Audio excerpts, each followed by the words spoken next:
Well, howdy partners, and welcome back for another math lesson. Are you guys ready for this? We are going to do your favorite thing and subtract positive and negative, rational numbers, decimals and fractions. We said fractions are fun. So we're going to have lots of fun with our subtracting today. So first, though, you can turn to page 197 in your books, and we are going to subtract. I have an audience here laughing at me right now. All right, mosey on over to page 197 and follow along. If you don't have your books, remember you write your notes on a separate sheet of paper there, okay? All right, now you here watch here this here video.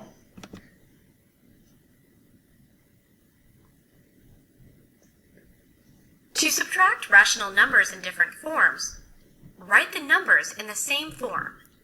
One way to subtract a decimal from a mixed number is to write the mixed number as a decimal.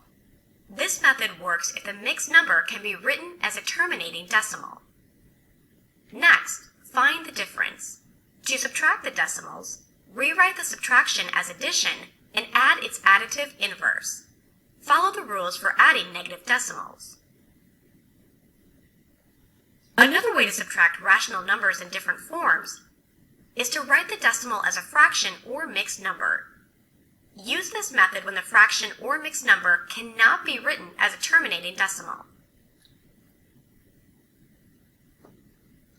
If the fractions have different denominators, rewrite one or both fractions using a common denominator. To rewrite a fraction, multiply its numerator and denominator by the same number. Next, subtract the fractions or mixed numbers. Sometimes when you subtract mixed numbers, the fraction in the first mixed number is less than the fraction in the second mixed number. In this case, rename the first fraction in order to subtract. Then, rewrite the subtraction as addition and add the additive inverse.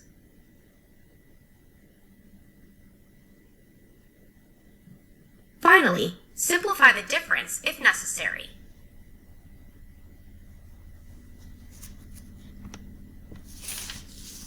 Okay, so there was just a few quick examples, and we're gonna kind of go through some more examples a little bit more slowly. So that was just a quick way. But again, if you're adding two of each, you can either change, or one of each, like a fraction and a decimal. I don't know what that is. I think it's a helicopter. You would have to change them either both to fractions or both to decimals in order to subtract them. Now we will wait here. Now if the fractions are decimals that terminate, you can use decimals or fractions. But if the fractions are decimals that repeat, then we're going to use fractions. So like 1/6 is a repeating decimal. So we want to leave it, instead of changing it to decimals, we want to write everything as fractions. So if it's a terminating decimal, then you could leave it as decimal or fraction, but if it's a repeating decimal, then you want to leave it in fraction form. So that's the key thing to remember. So we'll just look at a few examples together, and this is on page 198, so you can, again, follow along on page 198. And we'll do a few examples together. First, we want to make an estimate, but you're going to use your rules of subtraction. So it's very similar to if it was like -3 minus -6. So let's just review here. -3 minus -6. We want to add the additive inverse, or add the opposite. So it's -3 plus 6. And then we just go back to our rules of addition. So our rules of addition say when you have a negative and a positive, remember, we subtract the values and we take the sign of the larger number, or the larger absolute value. You're going to do the same thing here with decimals. So if we want to subtract -3.27 minus -6.7, first we're going to add the opposite, or add the additive inverse. Add the opposite. And now that you've done this, don't forget to change the sign and this sign.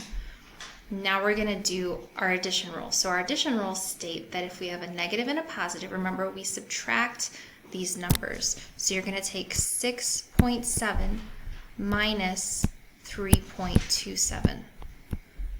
And you'll have to fill in a 0 here for that extra decimal place. Again, we'll regroup. 6 minus 2 is 4. 6 minus 3 is 3.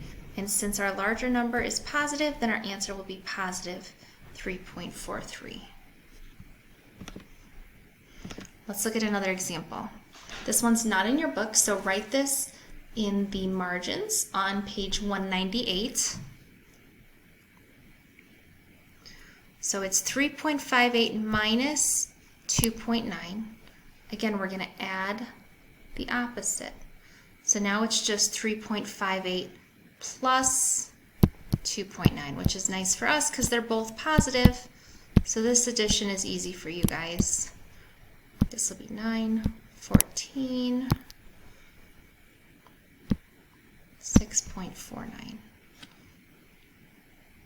So 6.49 would be the answer there. So write this down in your margin so you have another example. And now pause the video and try the check problem on the bottom of page 198. So you guys do that problem and we'll check the answers together in class tomorrow.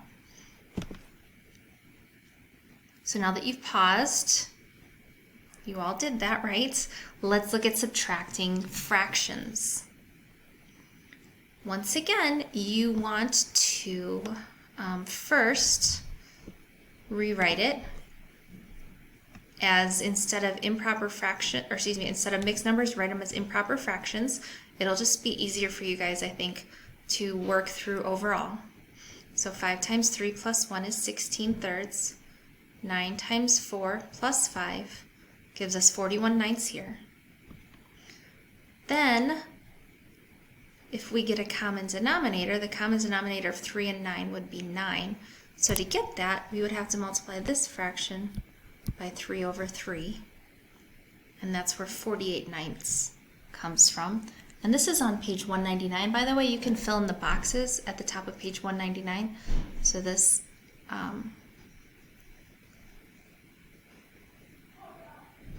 you can fill in right there on the boxes. Then our next step is to change it to addition. We're going to add the opposite. So this will be 48/9 plus 41/9.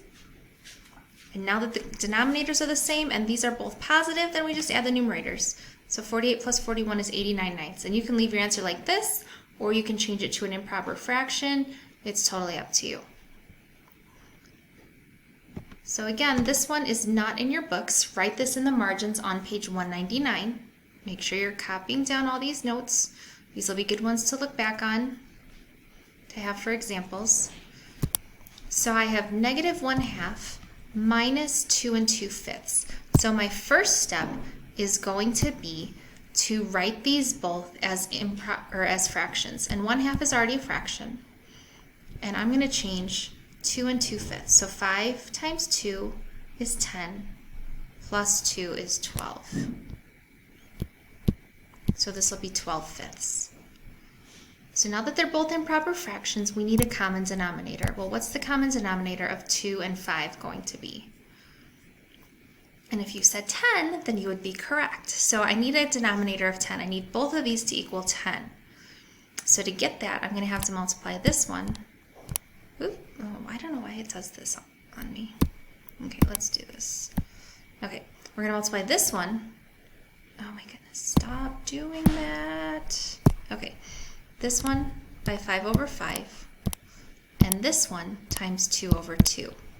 And that gives us then -5/10 minus 24/10. So 1 times 5 is 5, 2 times 5 is 10, 12 times 2 is 24, 5 times 2 is 10. So we got a common denominator. And now that the denominators are the same, now it's just our subtraction rule. So now we just have to do -5 minus 24. And whatever that ends up being will be over 10. Now -5 minus 24 is the same as -5 plus -24. Remember, we add the opposite. So this will end up being -29/10. And you could leave it like this, or you can make it an improper fraction, -2 9/10. So either one is acceptable for your answer. And it's negative because negative 5 plus negative 24 is negative 29. So our final answer is negative. All right, so pause, and then in the middle of page 199, there's another problem for you guys to try. Take a minute and try that check problem. And now that you've done that, the last thing for this section is evaluating expressions. So again, we want to just evaluate if evaluate x minus y if x is this and y is this. So I have one fraction and one decimal. So again, you can either change them both to decimals or change them both to fractions. It's totally up to you. So if we have negative 2 4/5 in for x, and then we're plugging in 1.4 in for y, if I want to rewrite this as a decimal, 4/5 as a decimal, if you don't know, this is one you probably should memorize, but remember, you can always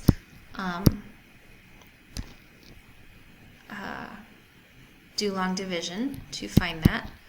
But 4/5 is 0.8, so 0.8 is what goes here, and you could fill this in.